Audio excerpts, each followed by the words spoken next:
from Dr. William Pettit saying that the first part is now over after jurors delivered that verdict in the trial of Cheshire Home invasion killer Joshua Komisarjevsky. Komisarjevsky will now join his accomplice Stephen Hayes on Connecticut's death row. And News 8's Jamie Miro has been out at that news conference. And Jamie, there you are. I was making sure that you could hear us, but we can see you now. Obviously, Dr. Pettit saying that there will never really be closure for him in this case, even though this is now over. You have to think that he will always continue to be an advocate for victims and victims' families. And I think obviously a big part of that, Sonia, is just because of the magnitude of what happened here. You go and you play through it in your mind time and time again, even if you're not directly connected to this case. And when you step back and think about what this man has lost, he's lost his wife, he's lost his 2 children. And you're right, I mean, he's not practicing anymore. He's focused his new efforts on the foundation efforts, but I don't think there ever really is such a thing as closure. I mean, he said it himself, there is never such a thing as closure. Perhaps some of those jagged edges, I think is a term he used when he was on the Oprah Winfrey show, they start to smooth out a little, but that hole never seals.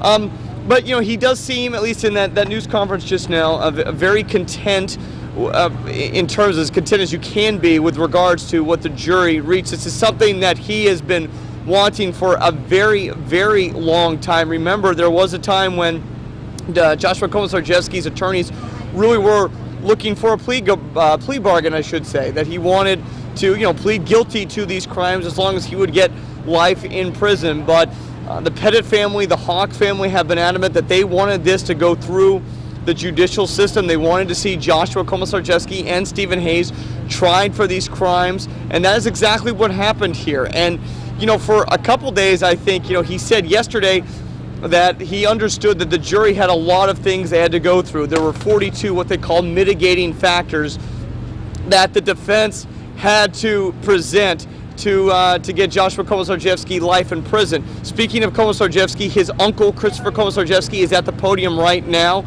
Let's go to him and see what he has to say in relation to this verdict.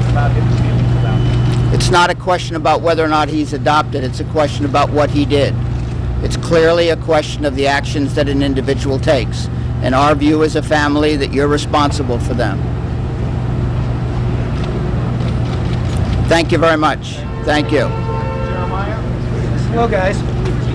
Jeremiah Donovan is going to be stepping up to the podium, I believe. He is one of the defense attorneys for Joshua Komisarjevsky. Donovan is going to be speaking right now. I suppose, you know, with relatives like that, who needs enemies?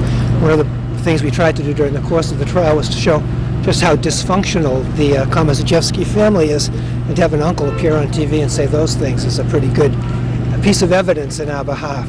In any case, Joshua accepted the verdict with dignity and respectfully, the same way that he's been throughout the course of these proceedings.